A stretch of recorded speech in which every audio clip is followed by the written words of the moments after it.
विक्की, मैंने कहा ना तुमसे, मेरी सारी मीटिंग्स कैंसिल कर दो।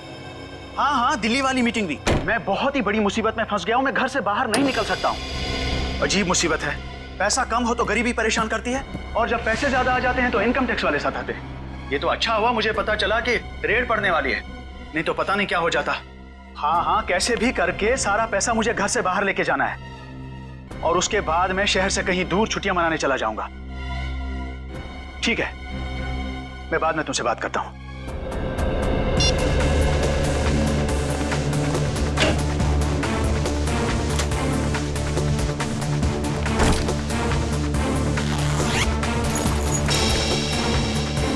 पैसा तो सारा ठीक ठाक ही लग रहा है।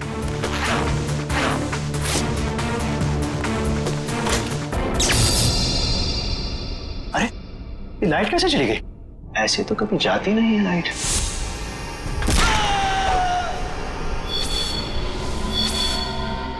कौन हो तुम और क्यों कर रहे हो ये सब? तुम तो एक लेखक हो ना, जानते ही होगे कि कोई किसी की जान क्यों लेता है। जान लेने की 3 ही वजह होती है, पैसा, प्यार और बदला। मुझे तुमसे बदला लेना है। कैसा बदला? मैं तो तुमको जानता तक नहीं। तुम मुझे नहीं जानते, मगर अंकुश को तो जानते ही होगे ना। अंकुश? अंकुश अनंत, वो मेरे दिल के बहुत करीब था।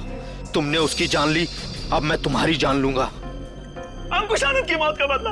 अरे तुम्हारा दिमाग खराब हो गया है क्या? अरे मुझे निकालो यहाँ से। अरे बचाओ, कोई है? अरे कोई बचाओ। कोई नहीं बचाएगा अब तुम्हें। जिस तरह तुमने अंकुश अनंत को तड़पा तड़पा के मारा था, ठीक उसी तरह मैं तुम्हें तड़पा तड़पा के मारूंगा।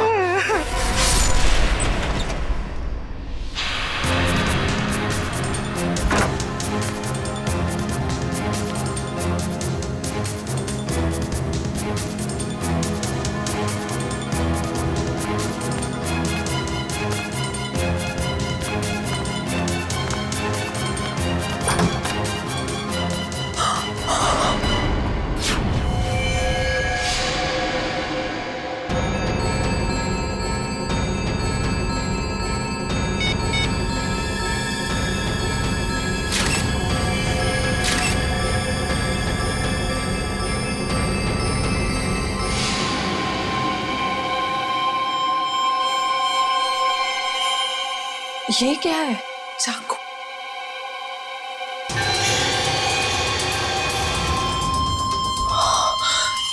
ये क्या किया मैंने? फोटो खींचने के चक्कर में अपनी उंगलियों के निशान चाकू पे छोड़ दिए।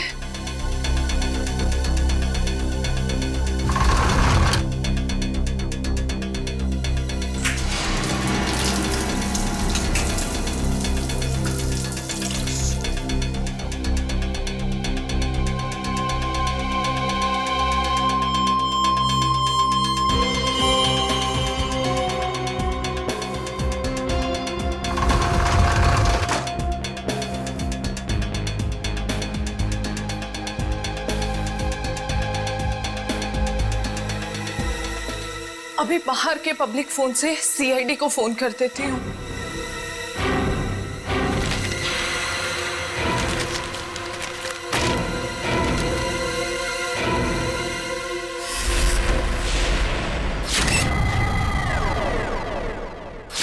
बड़ी बेरहमी से मारा है इसे।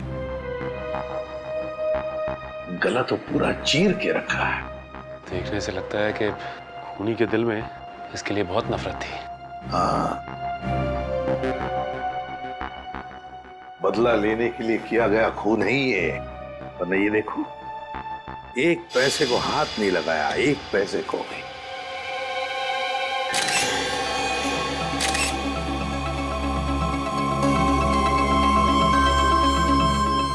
सर, हाँ सर ये देखिए, ये चाकू वहां बेड के पास पड़ा हुआ था।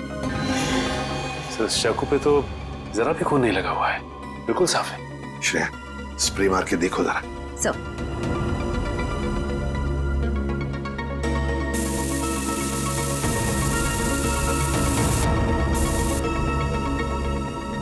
सर ये देखिए, इसका मतलब खून इस चाकू से ही किया गया है। रंग बदल गया, मतलब चाकू पर खून है। ठीक है सचिन, बॉडी को फॉरेंसिक लैब भेजने का बंदोबस्त करो। अच्छा, इस मैनेजर से मिलता हूँ।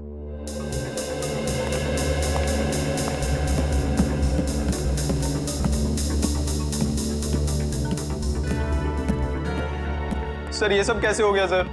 मुझे यकीन नहीं हो रहा है सर। सर कल रात को ही तो मेरी दगोड़िया सर से फोन पे बात हुई थी, तब तो सब ठीक था। दगोड़िया जी का किसी के साथ कोई झगड़ा वगड़ा था? कोई दुश्मनी थी? नहीं सर, जहां तक मुझे याद है ऐसा कभी उन्होंने कोई जिक्र नहीं किया। एक लड़की ने हमें फोन किया था, वो कहाँ है? सर लड़की ने? हाँ। नहीं सर, दगोड़िया सर के परिवार में इनके अलावा और कोई नहीं है। दगोड़िया सर अकेले ही थे। तो सर फिर जिस लड़की ने हमें फोन किया था वो कौन थी? सर कहीं वही लड़की खूनी तो नहीं थी? नहीं श्रेया, ये लड़की खूनी नहीं हो सकती। लाश को उठा के ऊपर लटकाना कोई आसान काम नहीं है, ये कोई लड़की नहीं कर सकती। सर एक और बात समझ में नहीं आ रही, लड़की हमें इन्फॉर्म करने के बाद कि खून हुआ है यहाँ पे, खुद कैसे गायब हो गई? डर गई होगी और शायद इसीलिए उसने लैंडलाइन से, मेरा मतलब है पीसीओ से हमें फोन किया होगा। ऊपर जो पैसों से भरी बैग है, क्या जानते हैं आप उस पैसे वाले बैग के बारे में? दरअसल दगोड़िया सर कल काफी परेशान थे। एक्चुअली उन्हें पता चला था कि उनके घर में इनकम टैक्स की रेड पड़ने वाली है और इसीलिए उन्होंने अपनी सारी मीटिंग्स भी कैंसिल करवा दी थी। अच्छा, तो शायद इसीलिए पैसे ठिकाने लगाने के प्लानिंग में लगे होंगे दगोड़िया जी। और बस उसी वक्त खूनी आ गया और दगोड़िया जी का काम तमाम कर दिया।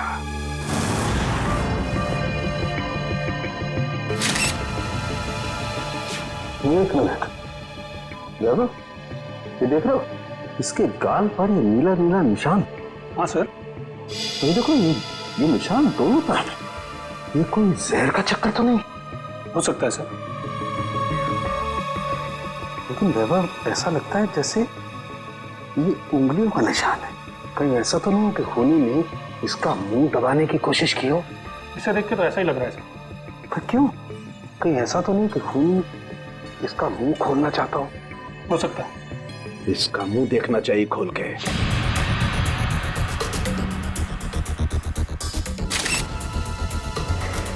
जरा फोर्स देना।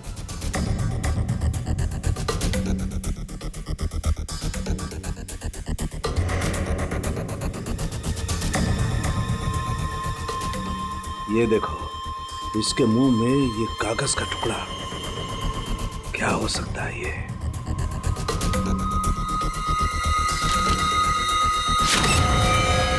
अंकुश आनंद, ये किसका नाम हो सकता है?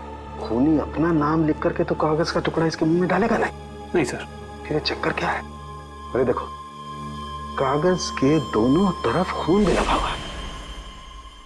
साळुंखे, ये कागज तुझे दगोड़िया के मुंह में से मिला? हाँ बॉस, मुझे भी बड़ा ताजुब हुआ। कोई खूनी किसी के मुंह में कागज रख के क्यों जाएगा?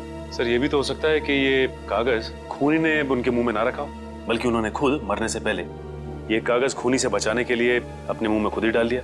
हाँ सर, हो सकता है उनकी मौत इस कागज की वजह से ही हुई हो सकता है वो ना चाहते हो कि ये कागज खूनी के हाथ लग जाए, इसीलिए उन्होंने इस कागज को अपने मुंह में छुपा लिया। नहीं श्रेया, मुझे नहीं लगता कि कागज उन्होंने खुद अपने मुंह में छुपाया, बल्कि जिस तरीके के नीले निशान उनके गालों पर पड़े हुए थे, मुझे तो ये लगता है कि खूनी ने जबरदस्ती उनका मुंह खोला और बाद में कागज उनके मुंह में ठूस दी। साळुंखे, खून से सने कागज पर लिखा अंकुश आनंद। ये जो खून है, क्या दगोड़िया के मुंह के अंदर कोई चोट के निशान या फिर कोई खून था? नहीं बस, लाश के मुंह में किसी किस्म का कोई जख्म या कोई चोट का निशान नहीं था। मुझे लगता है कि खूनी ने पहले दगोड़िया साहब को मारा और उसके बाद ये कागज उनके मुंह में रख दिया। ये जो खून लगा है कागज पे, ये खूनी का है? नहीं सचिन, ये खून दगोड़िया साहब का है। मैंने चेक कर लिया बॉस। सर, इंटरनेट पे ये नाम सर्च किया मैंने, अंकुश आनंद। इस नाम के 2 लोग हैं सर, एक है चेन्नई में और दूसरा नासिक में। पता लगाओ इन दोनों के बारे में। इन दोनों में से एक का संबंध तो जरूर होगा, इस दगोड़िया के साथ जरूर होगा। हेलो, हाँ कहाँ पे? ठीक है हम लोग पहुंचते हैं। सर एक और खून हो गया है, लेखक मुकेश कुमार का। लेखक मुकेश कुमार? मतलब एक और लेखक का खून?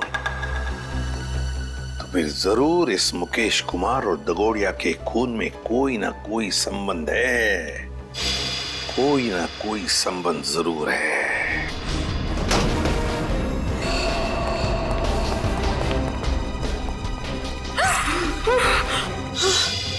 सर, पड़ोसियों को लेकर आया हूँ। इन्होंने देखा है खूनी को अंदर आते हुए। इन लोगों को क्राइम सीन पे लाने की क्या जरूरत थी? वहां पर भी तो रोक सकते हैं ना। जी कहिए, क्या देखा आप लोगों ने? सर, मैं घर की बालकनी में अखबार पढ़ रहा था, तभी मैंने देखा कि एक आदमी ट्रॉली में इस बॉक्स को रखकर घर के अंदर जा रहा है। ये ग्लास बॉक्स लेके जब वो घर के अंदर जा रहा था तो उसने हाथ में ग्लव्स पहने थे? नहीं सर, ग्लव्स नहीं पहने थे। अच्छा, ये आदमी अकेला था या फिर इसके साथ कोई और भी था? वो अकेला था। तुमने उसका चेहरा देखा? स्केच बना सकते हो? नहीं सर, चेहरा तो याद नहीं। पर हाँ, उसका बायां कंधा बार बार हिल रहा था, जैसे कि कोई कपकपाहट हो रही हो।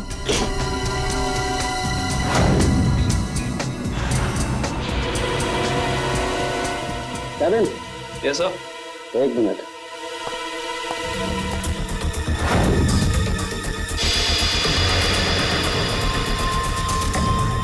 ये देखो केविन, इस लाश के मुंह में भी एक कागज का टुकड़ा। कहीं इस कागज के टुकड़े पे भी अंकुश आनंद का नाम तो नहीं लिखा? देखना पड़ेगा।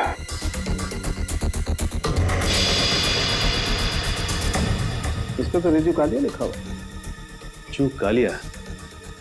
ये तो रिजू कालिया इनकी किताब का ही एक किरदार है, और उसकी भी मौत कहानी में बिल्कुल इसी तरह से हुई थी, दम घुटने की वजह से। इसका मतलब ये अंकुश आनंद, ये भी दगोड़िया की किसी किताब का किरदार है, और ये सारा का सारा काम सीरियल किलर का है, जो एक के बाद एक लेखकों को बिल्कुल उसी तरह से मार रहा है जैसे कि लेखक अपनी कहानी में किरदार को मारता है। ऐसे ही लगता है। सालुंके सर, ये ग्लास बॉक्स पे कोई फिंगरप्रिंट्स मिले अभी तक कि नहीं? अभी कागज ढूंढा यार, फिंगरप्रिंट्स अभी ढूंढना बाकी है।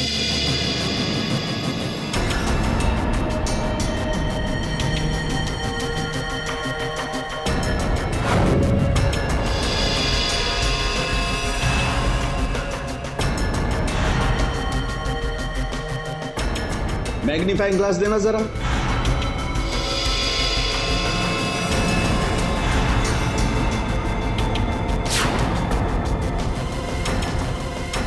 ये कैसे निशान है?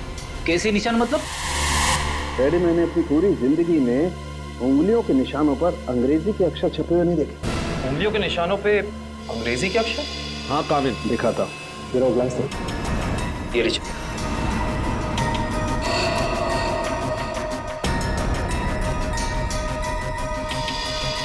PRIUN। देखो, क्या चक्कर हो सकता है? पड़ोसी भी कह रहा था, ये ग्लास बॉक्स लेकर जो इंसान यहाँ आया था उसने ग्लव्स नहीं पहने थे। इसका मतलब ये अनोखे उंगलियों के निशान उसी इंसान के हैं। उंगलियों पे छपे हुए अक्षर? सालुंके साहब, ये कैसे मुमकिन है? मुमकिन है फ्रेडी, बॉडी मॉडिफिकेशन के जरिए मुमकिन है। लेकिन सालुंके साहब, अगर खूनी एक एक कदम फूक फूक के रख रहा है तो फिर उसने हैंड ग्लोव्स ना पहनने की गलती कैसे की? क्योंकि ये गलती नहीं है, बल्कि जानबूझ के किया गया है। ये सीरियल किलर अपने हर खून पे अपना सिग्नेचर छोड़ रहा है, इन अनोखे उंगलियों के निशान के जरिए। हाँ, और इस तरह के निशान हर आदमी अपनी उंगलियों पर बनवा भी नहीं सकता। और इस तरीके के निशान हर जगह बन भी नहीं सकते। इस शहर में ऐसे बहुत कम टैटू पार्लर हैं जहां इस तरीके का बॉडी मॉडिफिकेशन होता हो, बहुत कम।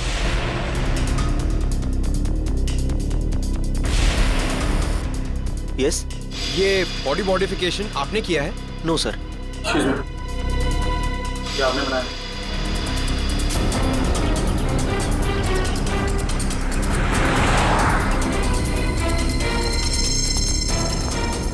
अभी बिजी हूं मैं, बाद में आना। हम भी बहुत बिजी रहने वाले लोग हैं, बाद में आने का वक्त नहीं है हमारे पास। बिना अपॉइंटमेंट के आ रहे हो? मैं तुम्हारा टैटू नहीं बनाऊंगा। सीआईडी? शिवा, बाद में आना। क्या हुआ सर? मैंने कुछ किया क्या? शहर में कुछ खून हो रहे हैं।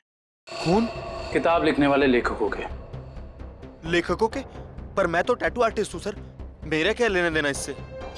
हो सकता है कुछ लेना देना हो। मैं समझा नहीं सर। बॉडी मॉडिफिकेशन भी करते हो ना तुम? जी हाँ सर, मेरे पास लाइसेंस भी है, मैं दिखाता हूँ। कोई जरूरत नहीं। ये फोटो ध्यान से देखो, ये त्रिकोण वाली कलाकारी तुमने दिखाई थी किसी के हाथ पे? जी हाँ सर, मैंने की थी, पर मुझे नहीं पता था कि ये किलर होगा सर। पता है हमें, डरो मत। हाँ लेकिन इस इंसान की कोई ना कोई डिटेल तो जरूर होगी तुम्हारे पास, है ना? जी हाँ सर, मैं 1 मिनट में लेके आता हूँ सर। जी हाँ सर, देखिए सर, त्रिकोण अनुकरण नाम है इसका। त्रिकोण अनुकरण? ये किसी आदमी का नाम है या किसी एनजीओ का? त्रिकोण मतलब ट्रायंगल और अनुकरण मतलब किसी की नकल करना। मतलब कोई ट्रायंगल बना के किसी की नकल कर रहा है? शायद त्रिकोण नाम का कोई पुराना सीरियल किलर रहा हो जिसकी नकल ये वाला खूनी कर रहा है। एक काम करते हैं, अपनी डेटाबेस में चेक करते हैं कि त्रिकोण नाम का कोई क्रिमिनल था क्या। हाँ निखिल, त्रिकोण नाम का सीरियल किलर कहाँ पे? कौन सी जेल में है? शांति नगर। ओके ओके ठीक है, थैंक यू। चलो, एक त्रिकोण का पता तो चला है जो ठीक उसी ढंग से लेखकों का खून करता था जैसे अभी हो रहा है, लेकिन वो पिछले 4 साल से जेल में है। मतलब या तो ये खूनी जेल से बाहर निकल के मार रहा है या फिर कोई त्रिकोण की नकल कर रहा है। अब जी, सारांश सारांश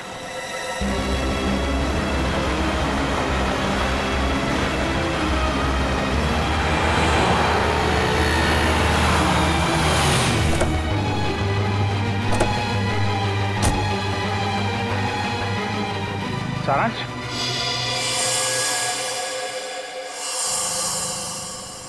नहीं अंकल, मैं तो अभिषेक हूँ। माफ करना, हम इसे कोई और समझ बैठे थे। सर 15 दिन हो गए, अखबार न्यूज़पेपर्स हर जगह कोशिश कर ली, मगर सारांश हमें मिला ही नहीं सर। मिलेगा पंकज, जरूर मिलेगा। मेरा दिल बोल रहा है सारांश हमें जरूर मिलेगा। सर ये लोग सीआईडी से आए। आइए आइए सर, मैं आप ही लोगों का इंतजार कर रहा था।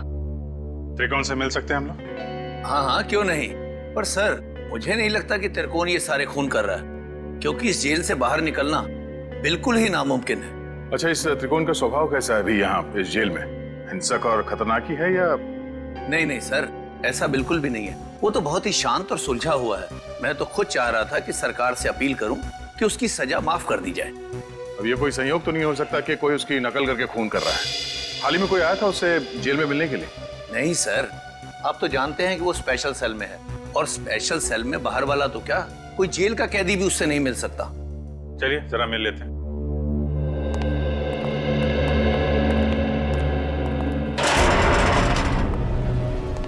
त्रिकोण, देखो तुम्हारे लिए आज कितने खुशी का दिन है। इतने सालों के बाद तुमसे सीआईडी वाले मिलने आए। क्या बात है जेलर साहब, आज आपका कानून मुझ पे इतना मेहरबान क्यों है?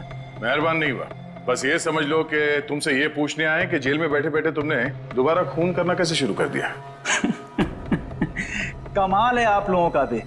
इतने सालों से मुझे इस जेल में कैद करके रखा है, लेकिन शक करने की आदत आप लोगों की गई नहीं। तो फिर कौन है वो जो बाहर लेखकों के खून कर रहा है ठीक तुम्हारी तरीके से, और तुम्हारी तरीके से कंधे उचकाता है? कौन हो सकता है जो मेरी तरह खून कर रहा है? शायद तुम्हारा कोई परिवार वाला, कोई दोस्त या कोई रिश्तेदार। कोई नहीं है मेरा। बचपन अनाथालय में बीता है और जवानी जुर्म की सड़कों पर। तो तुम ये कहना चाहते हो कि तुम्हारे खून करने के तरीके के बारे में किसी और को मालूम नहीं है? किसी को नहीं। तुम्हें किसी पे शक है? देखो, जो कुछ मालूम है बता दो, शायद हम किसी की जिंदगी बचाने में कामयाब हो जाए। क्या आपकी मदद करने से मेरी सजा कम हो सकती है? वादा नहीं कर सकते, लेकिन अगर तुम्हारी मदद से हम उस नकलची खूनी को पकड़ लेंगे तो दरख्वास्त जरूर करेंगे सरकार से तुम्हारी सजा कम हो जाए। ठीक है, मुझे उम्मीद है कि आप अपने शब्द भविष्य में आगे जरूर याद रखेंगे। मुझे लगता है कि वो मेरे लेखन पढ़ के ठीक उसी तरह खून कर रहा है। तुम्हारा लेखन? हाँ, पढ़ते पढ़ते कभी याद ही नहीं रहा कि मुझे भी लेखन का शौक हो गया है, और मैं लिखने लगा। हर रोज रात को सोने से पहले मैं अपने विचार उस डायरी में व्यक्त करने लगा। मतलब मारने का प्लान, मारने का तरीका, उसका नाम, सब कुछ तुम उस डायरी में लिखते थे? जी हाँ, मुझे लगता है कि वो डायरी उसके हाथ लग गई और वो मेरे विचारों से प्रभावित होकर ठीक उसी तरह जुर्म के रास्ते पर आगे बढ़ चुका है। कहाँ रखी कहाँ थी तुमने वो डायरी? अनाथालय में छोड़ आया हूँ अपने अतीत के वो पन्नों को। जी, मैं सुरेश बोल रहा हूँ, जी के नगर अनाथालय से। वो जो आप बच्चों की किताबें भेजने वाले थे। ठीक है, मैं शाम को अकेले लूंगा। हाँ जी नमस्ते। कहिए। सीआईडी? क्या बात है सर? जो बात हम आपसे करना चाहते हैं उसका संबंध त्रिकोण से है। त्रिकोण? मुझे पता था कि एक न एक दिन त्रिकोण की वजह से यहाँ पुलिस या सीआईडी जरूर आएगी। क्या आप पहले से ही जानते थे कि त्रिकोण गुनाह के रास्ते पर चलने वाला था? नहीं, उसे तो यहाँ से निकले हुए जमाना हो गया। जब वो यहाँ आया था तब सिर्फ 12 साल का था। तो क्या वो बचपन से ही हिंसक स्वभाव का था? नहीं सर, हिंसक स्वभाव का तो नहीं था वो, लेकिन वो घंटों घंटों एकांत में बैठना पसंद करता था। किसी से ज्यादा बात भी नहीं करता था। मतलब वो अकेले बैठ के सिर्फ किताबें पढ़ता था? आपको कैसे पता सर? क्योंकि हम मिल चुके हैं उससे। फिलहाल वो जेल में है। ज्यादातर अपराधों की ही किताबें पढ़ा करता था वो। किताबों के पन्नों में डूबकर एक अलग ही दुनिया में चला जाता था। किताबों के किरदारों से बातें करने लगता था कि तुमने खाना खाया या नहीं। कभी कभी तो मैं डर जाता था कि इसका ये जुनून एक मानसिक बीमारी ना बन जाए। आपका डर बिल्कुल ठीक निकला। उसके इसी मानसिक बीमारी ने उसे मजबूर किया उन लेखकों को मारने पे जिनके उपन्यास वो पढ़ता था और जिनके लेखन से वो काफी प्रभावित था। और उन लेखकों को बिल्कुल वैसे मार रहा है जैसे उन्होंने उपन्यास में किरदारों की मौत लिखी है। मुझे इस बात से जरा भी हैरानी नहीं हो रही है, क्योंकि अगर उसका कोई पसंदीदा किरदार उपन्यास में मर जाता तो चीख चीख कर रोता। लेकिन अब तो जेल में है ना, तो आप लोग यहाँ क्यों? देखिए, लेखकों के फिर से खून हो रहे हैं, बिल्कुल उसी तरह से जैसे त्रिकोण करता था। मतलब त्रिकोण जेल से भागकर फिर से खून कर रहा है? नहीं, त्रिकोण तो अभी भी जेल में है। कोई और है जो त्रिकोण की तरह नकल करके लेखकों का खून कर रहा है। किसी पे शक है आपको? नहीं सर, मुझे किसी पे शक नहीं है। चलो ठीक है, मगर त्रिकोण यहाँ पर जिस कमरे में रहता था, क्या वो कमरा हम देख सकते हैं? सर, वो तो बहुत पुरानी जगह है, अब वहाँ कोई नहीं रहता है। फिर भी ठीक है सर, आइए।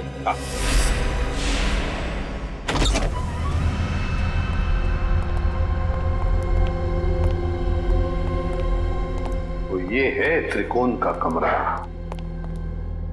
मैनेजर साहब, त्रिकोण के पास एक डायरी हुआ करती थी। कुछ जानते हो उस डायरी के बारे में? नहीं सर, हमें तो ऐसी कोई डायरी नहीं मिली। वैसे आप देख सकते हैं सर, यहाँ पे कुछ पुरानी किताबें पड़ी है, शायद उसमें हो।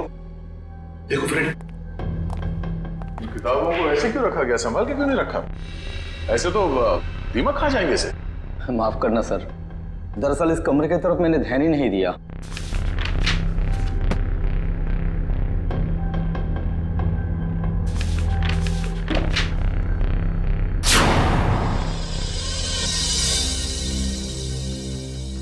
सर, डायरी तो दिख नहीं रही। लेकिन मुझे कुछ दिख रहा है सर। क्या? सर, ये ईंट देखिए दीवार पे, बिल्कुल अलग है। पूरी दीवार में जितनी ईंट है उससे अलग है। दया, जरा देख लो। सर, वो केस याद है ना आपको? दीवार से लाशें निकलने वाला केस। कहीं इस केस में भी ऐसा ही कुछ? डायरी ढूंढ रहे हम, समझे? लाशें नहीं।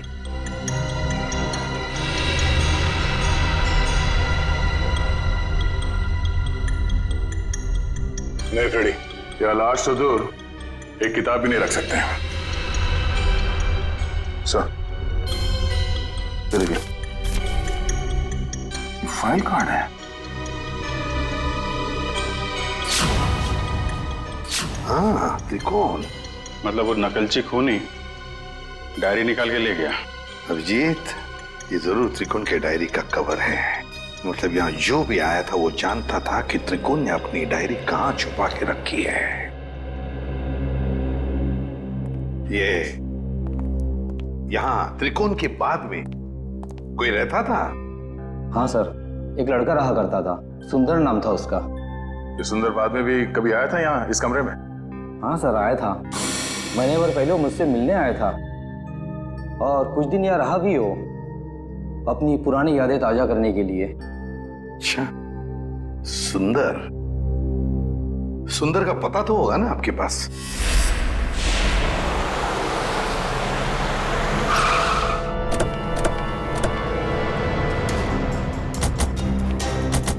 वाह भाई वाह, कितना आलीशान घर बनाया सुंदर ने। अंदर चल के देखते हैं और क्या क्या आलीशान राज छिपा रखे हैं सुंदर ने। दरवाजा तो खुला हुआ है, कहीं भाग तो नहीं गया सुंदर? लगता है कुछ गड़बड़ है। सुंदर! ओह माय गॉड, वो देखो।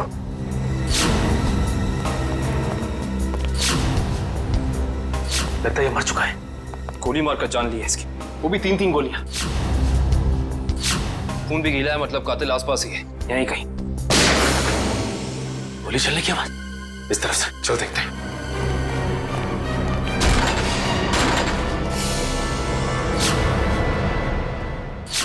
देखो से। सुंदर जी, हाथ ऊपर।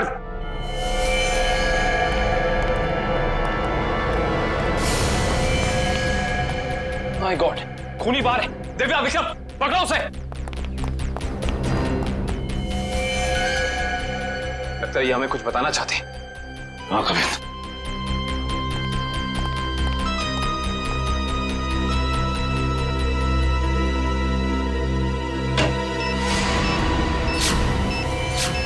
यहाँ बॉल है, सिर्फ 30 सेकंड बाकी है, निकलते हैं यहाँ से। चलो जल्दी चलिए। मैं मेरी मीना को ऐसा छोड़ के नहीं जा सकता। मीना, मीना, अरे रुक जा, मर जाएगा।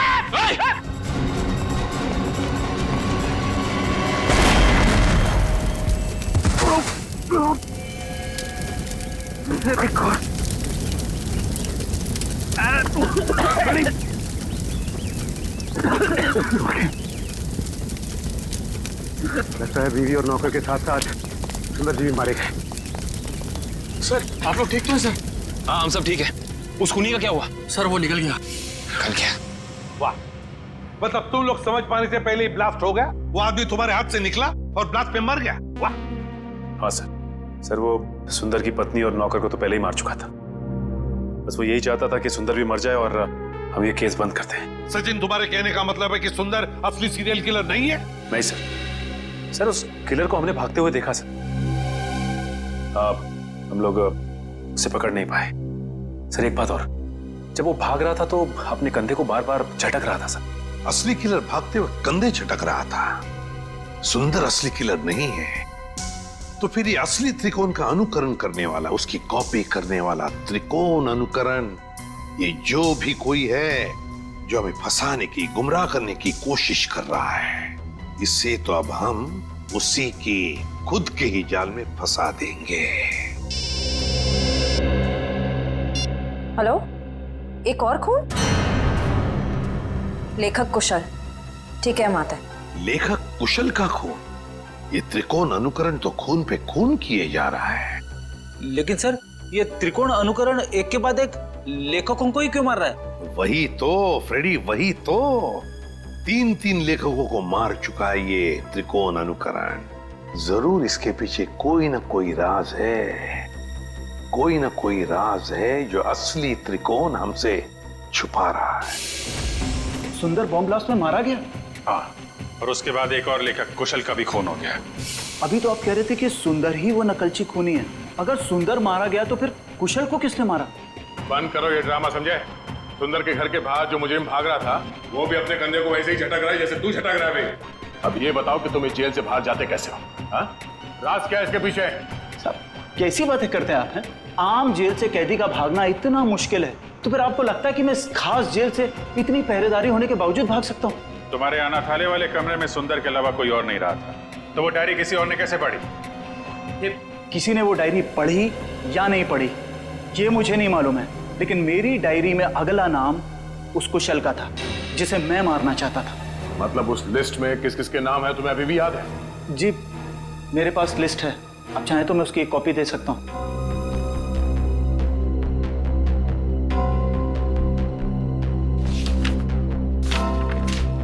पहले देना चाहिए था, शायद कुशल की जान बच जाती। मुझे इस चीज की उम्मीद नहीं थी। आशा करता हूं कि आगे किसी और की जान नहीं जाएगी। दीपक, आखिरी नाम दीपक का है। खून किया है तुमने, खून। खून? मैंने किसी का खून नहीं किया, मैं तो एक मामूली सा लेखक हूँ। शेखर, भूल गए शेखर को? कौन शेखर? मैं किसी शेखर को नहीं जानता। तुम्हारी किताब खूनी मंजिल का किरदार शेखर। अरे पागल हो गया क्या? वो कोई असली में शेखर इंसान थोड़ी ना है। वो तो मेरी कहानी का एक कैरेक्टर है, मेरा पात्र है वो। चल राइटर साहब, आपको थोड़ा सेंसिटिव होना चाहिए। आप इस तरह जल्दी करेंगे तो कैसे चलेगा? हाँ, अब आप भी जरा इस दर्द को महसूस करिए।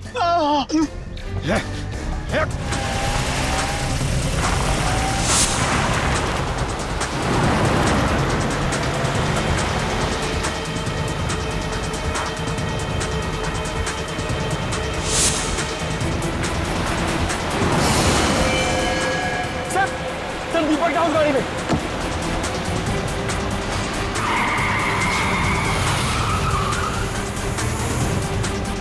उसमें? हाँ सर।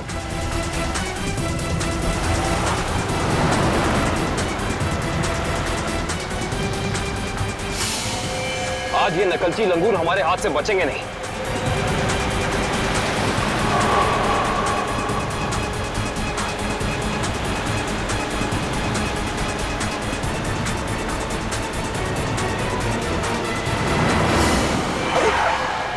ये कौन आ गया?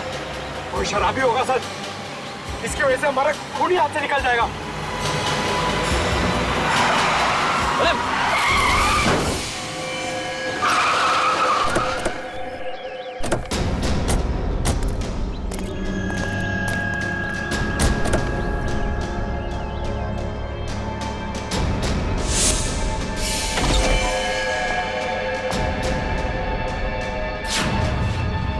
इनका तो बहुत खून भरा है।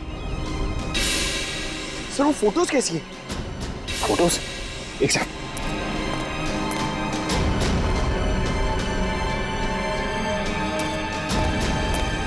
ये देखो, ये तस्वीरें केसी डगोडिया के क्राइम सीन की तस्वीरें इनके पास। ये फोटोज इसके पास कैसे आई सर? ये कोई जर्नलिस्ट या रिपोर्टर तो नहीं? जर्नलिस्ट को तो वहां अंदर आना अलाउ नहीं किया था। सर इसका मतलब ये हमारे पहुंचने से पहले वहां पहुंच गई थी। हो सकता है पंकज, कहीं ये वही लड़की तो नहीं जिसने हमें फोन करके बुलाया था? इसका होश में आना बहुत जरूरी है। दिव्या, पानी की छींटे डालो।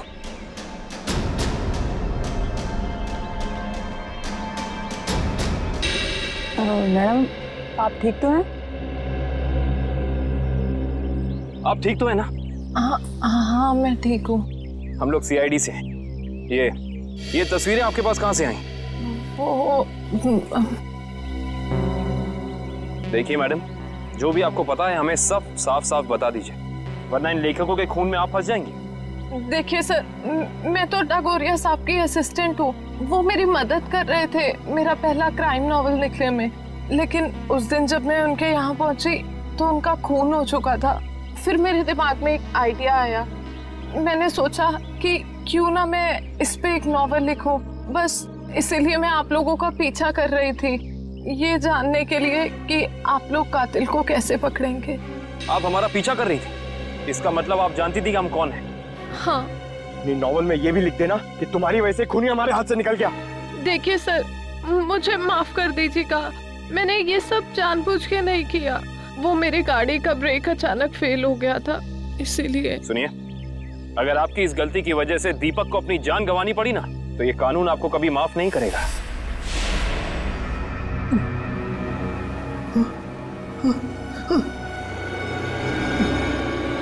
मुझे छोड़ दो प्लीज, प्लीज मुझे यहाँ से जाने दो। जाने ही तो दे रहा हूं तुझे। बहुत जल्द तू भी शेखर के पास पहुंच जाएगा। इसी तरह कुर्सी पर बांधकर मौत दी थी ना तूने उसे, अब तोहफे में तुझे भी यही मौत मिलेगी। बस थोड़ा सा इंतजार। इस मौत के उपन्यास का लेखक रचयिता भी आ रहा है तेरा साथ देने के लिए। त्रिकोण। सर जेलर साहब अंदर नहीं है। जरा बुलाओ ना, हमें त्रिकोण से मिलना है। सर जेलर साहब तो त्रिकोण को लेकर हॉस्पिटल गए हैं, उससे अचानक से दिल का दौरा आया है। दिल का दौरा? कौन सा हॉस्पिटल गए? अरे आप लोग? त्रिकोण कहाँ है? आईसीयू में है। क्या बात हो गई? झूठ बोलता है वो हमसे। अब भी कुछ है जो हमसे छुपा रहा है। चलिए दिखाइए। आइए।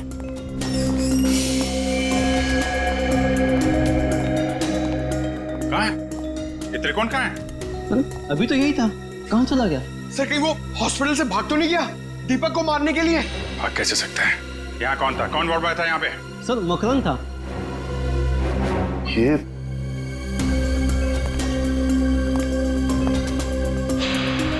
अभिजीत, तो बेहोशी की दवाई है। अभिजीत ये देखो, मकरंद का पैर नीचे गिरा पड़ा है। ये बेहोशी की दवाई कहीं मकरंद को कुछ हो तो नहीं गया? नहीं सर, अभी कुछ देर पहले ही देखा मैंने उसे, किसी मरीज को हॉस्पिटल के बाहर लेके जा रहा था वो। ये मकरंद अभी वापस आएगा? नहीं सर, उसकी ड्यूटी खत्म हो गई। इसमें कहाँ मिलेगा वो? सर दारू के ठेके पे। अच्छा, तो ये है मकरंद जी। हाँ सर, ये बार में बैठ के अपने दोस्तों के साथ शराब पी रहा था और अपने जुर्म के किस्से चटकारे लेकर सुना रहा था सर। तो हमने सोचा क्यों ना इसे ब्यूरो में ले चलें, इसकी अच्छी तरह से खातिरदारी करें। वाह वाह वाह सचिन, ये तुमने बहुत अच्छा काम कर दिया। क्यों मकरंद जी, अब हमें भी सुनाओगे ना अपने कारनामों की कहानियां? क्यों, बताओ। साहब, मुझे 1 लाख रुपए दिए गए थे उस मरीज को अपने वार्ड से बाहर लाकर गाड़ी में बिठाने के लिए। क्या? हाँ साहब। 1 लाख रुपए के लिए अपने आप को बेच दिया तुमने? किसने दिए थे पैसे तुम्हें? साहब ये मत पूछे, अगर उसे पता चला कि मैंने उसका नाम बता दिया तो वो मुझे। अच्छा, तो तुम्हें क्या लगा हम तुम्हें ऐसे ही छोड़ेंगे? और खातिरदारी करेंगे हम तुम्हारी, ऐसी खातिरदारी कि जिंदगी भर याद रखोगे। क्यों सचिन? बिल्कुल सर। अरे नहीं साहब, इसकी क्या जरूरत है, मैं बताता हूँ ना साहब, बताता हूँ मैं। फिर बताओ जल्दी। ढूंढो इस घर को अच्छी तरह से ढूंढो। देखो कहीं छुप कर बैठा है क्या? कोई ना कोई सुराग तो जरूर मिलेगा।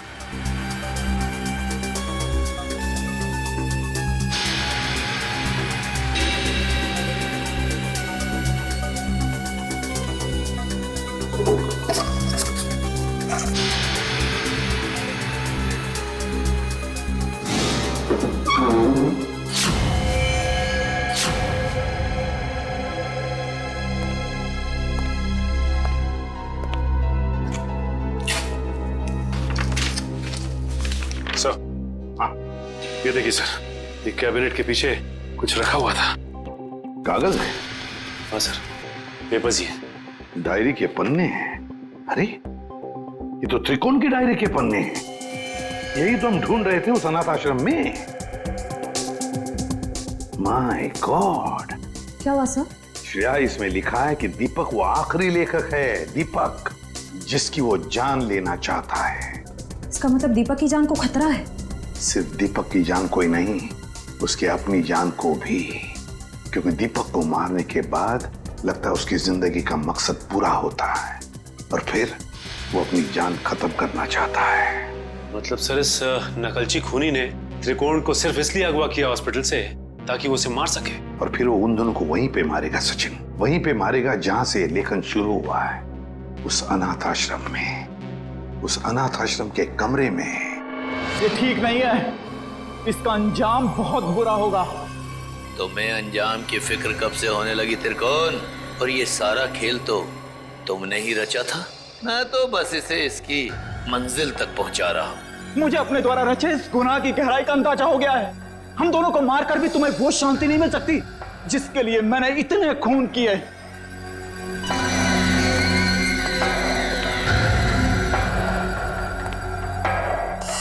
हाँ क्यों नहीं, पर मुझे नहीं लगता कि ये सारे खून त्रिकोण ही कर रहा है। बहुत देर हो चुकी है त्रिकोण। तेरे प्रवचन अब ना तो तेरी जान बचा सकते हैं और ना ही दीपक की। नहीं चला, तुम ऐसा नहीं कर सकते। अब तुझे मैं बिल्कुल वैसे ही मारूंगा जैसे त्रिकोण ने अपने उपन्यास में लिखा था। नहीं चला, तुम मुझे मत मारो, मुझे जाने दो। बस होगा तुम्हारा खेल। अब अगर कोई हरकत की ना तुमने तो तेरा वो हाल करेंगे तो सोच भी नहीं सकता। सीआईडी, तो आखिर मेरा भेद खुल ही गया। तो अब तुम लोग मुझे फांसी पर चढ़ाए बिना तो छोड़ोगे नहीं। तो क्यों ना मैं फांसी पर चढ़ने से पहले इन दोनों को मार के अपना मकसद पूरा कर लूं।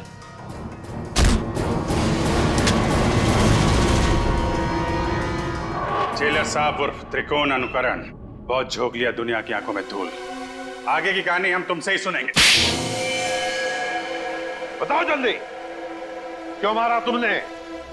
मैं जानता था मेरे लेखन में वही आकर्षण है, वही शक्ति है जो उन लेखकों के लेखन में थी जिनका मैंने खून किया। और इसीलिए त्रिकोण ने मुझे इसके अनाथालय भेजा ताकि इसकी डायरी के बहाने मैं इसका लेखन पढ़ सकूं और इसका फैन हो जाऊं, और ऐसा फैन हो जाऊं कि ये मुझसे जो चाहे वो करवा सके। जेलर साहब को फैन बनाने का मेरा सिर्फ और सिर्फ एक ही इरादा था, ताकि मैं अपनी सजा कम करा सकूं। इसलिए मैंने अपने हिसाब से इन्हें खून करने पर मजबूर किया, ताकि मैं आप लोगों की मदद से सुंदर को पकड़वा सकूं और अपनी सजा कम करा सकूं। और सुंदर को बलि का बकरा बनाने के बाद मुझे इस बात का अंदेशा हुआ कि त्रिकोण का सपना कभी पूरा नहीं होगा। इसके लिए कुशल, दीपक और त्रिकोण की जान लेना भी जरूरी है। तो मैंने त्रिकोण के खाने में एक दवा मिला दी जिससे इसको दिल का दौरा पड़े, और फिर मैं इसे अस्पताल से अगवा करके इसको इसकी मंजिल तक पहुंचा सकूं। अगर सीआईडी को सुंदर की लाश मिल गई तो शायद वो सीरियल किलर को ढूंढना बंद कर दें, मगर फिर त्रिकोण के उस सपने का क्या होगा? उन सब लेखकों को मार के मोक्ष प्राप्त करने का सपना? नहीं, मैं पूरा करूंगा त्रिकोण का वो सपना। मैं त्रिकोण को गुमराह होने नहीं दे सकता। उन सब लेखकों को मैं मारूंगा, और फिर उसके बाद त्रिकोण को भी मैं जिंदगी की जंजीरों से मुक्त कर दूंगा, जैसा कि वो चाहता है। सुंदर के मरने के बाद आप लोग कुशल की मौत की खबर लेकर आए तो मैं समझ गया ये जेलर किसी को नहीं छोड़ेगा, एक एक करके सबको मार देगा और अंत में मुझे मार देगा। तो और क्या करता? तुम्हारे लेखन में कशिश इतनी है। फिर मैं समझ गया अगर मुझे बचना है तो उसका सिर्फ एक ही रास्ता है, सीआईडी को तुम तक पहुंचाना, दीपक के घर। वाह रे वाह, कानून का रखवाला, वाह! और ऐसा घिनौना काम, एक मुजरिम का साथ दिया तुमने। मैं जानता था कि सीआईडी कभी ना कभी पूरा सच जान लेगी, मगर मैं क्या करता? इसके लेखन के आगे मैं बेबस हो गया था, और इसके शब्दों के माया जाल में मैं एक खूनी बन गया, एक सीरियल किलर। चुप! बकवास, बकवास है सब। तुम दोनों ने मिलकर कितने सारे मासूम लोगों की जानें ली। तुम्हें तो जीने का कोई हक ही नहीं। कानून तो तुम दोनों को फांसी ही देगी, फांसी।